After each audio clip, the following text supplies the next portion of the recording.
So Jennifer, how'd you get involved in Wayfinder? I auditioned, and I was lucky enough to book the role. It's true. This is the funny myth that people walk around with, is like, if you've done a certain number of jobs, you don't audition anymore. No, that is our entire life as voice actors. We audition forever. Well, you're just such a big name now. I feel like, I'm sure you get direct offers also. I do get direct offers. I'm very, very fortunate that way. And also, it's just what we do. We are the workaday actors, right? That's why some of the issues that are out in the marketplace right now are so absurd.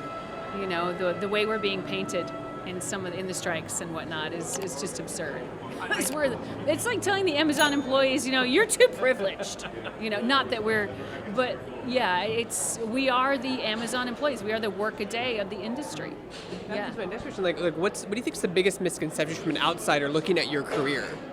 We're extremely wealthy, and we get paid buckets of money.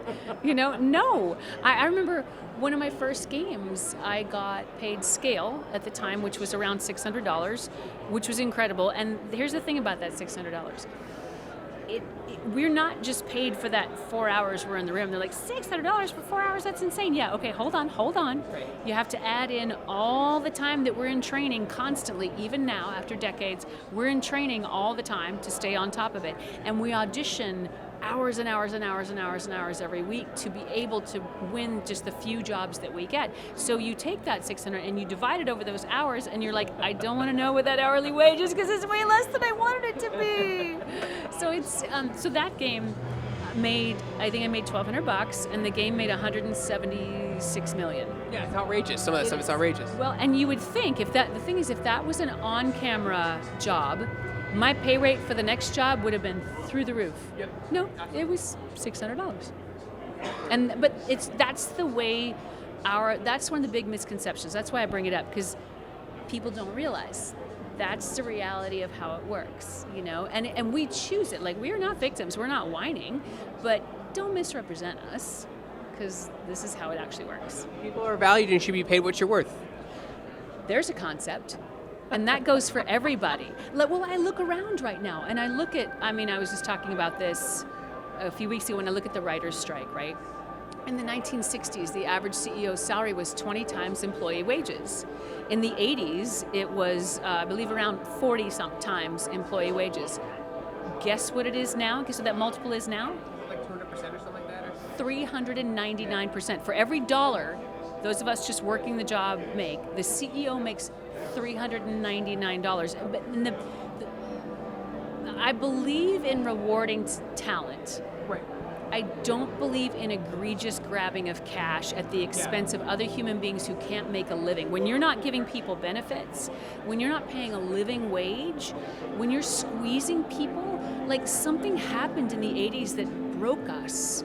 And if we don't fix it now, and then with AI in the mix,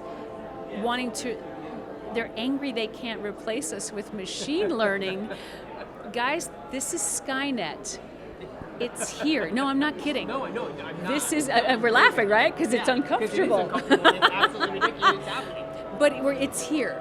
And I was just talking about this, the greatest thing we can do is hold on to our power, and we do have power. Our power is in taking a breath and repeating back to them, so what you're asking me to do is teach a machine how to do my job, so you can replace me with that machine. So you can make more money. And wait, no, you're not offering me a lump sum buyout for the exchange, the value exchange of what I gave you that you're going to profit of later. You're not going to pay me for that. Here's the answer. No. Oh, you're going to keep coming? No.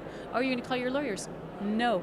And while I was standing there remaining calm and just reflecting back to them the absurdity of what they're doing, that's a piece of, I think, where our power lies. Speak to that, there was recently in the news with the SAG-AFTRA strike, now getting into voice acting specifically. How is that going to affect your career going forward? We'll see. If we're facing a strike, my focus is on my responsibility to the community. My focus is on if one goes down, we all go down. If AI takes over, we've already lost. So in a way, they've created a whole group of people with nothing to lose. So Is that a wise move? Well, we won't talk about wise move, but I'm willing to go to the mat in whatever way that looks like. You know, this matters. I think of everybody who's coming up the pike. I run a site for people who want to learn this craft. It's skillshub.life, and I think of like all my students, all of our members, all of those people who are coming up. They deserve the right to pay their bills doing this. They deserve the right to be paid a living wage. Everybody does. And it's not just happening to actors. It's happening to warehouse employees. It's happening to fast food workers. It's happening to retail workers. It is a disease of our time. And it is greed gone crazy. And they're not going to stop doing it. We have to put our foot down. A revolution is required. What that looks like, I don't know, but it is required. On a happier note, you've had such an amazing career.